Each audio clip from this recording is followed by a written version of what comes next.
que chega ao barco unha abella raíña, toda chulita, que era Marta. Bo día, señora raíña, como está vostede? Bo día, señor Grilo. Eu son o capitán, encantado. Póñase por aí, póñase cómoda. Si, yo non sei se estará preparado para mí. Sí, eu creo que sí. Aquí ten viajado moita xente e naide protestou. Bueno. Señora raíña abella. E agora chegaban as outras abellas que viñan dun país lonxano. E eran eles 4. Pasade por aquí ao barquinho.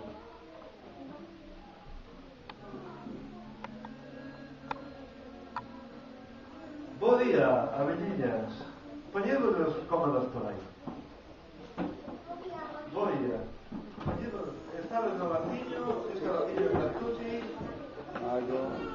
Yo ya... Bueno. Entón, perete lo que pasou. Achégase a min a bella raíña e me di: A min estas abellas non me gustan nada. entón, cal é o problema? Mira, eu veño dun país, eu son de aquí, elas son de fora, e a min non me gustan as abellas de fora. Ah, pero eu son o capitán do barco. Pois como capitán do barco, botas fora, que vou eu soa. Pois como capitán do barco, se non lle gustan as outras abellas, que ten que marchar do barco é vostede, porque neste barco todos somos capitán.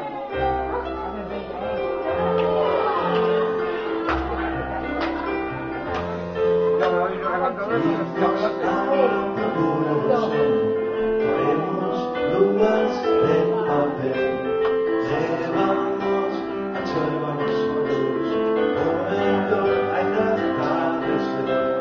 Vimos a luna no sol,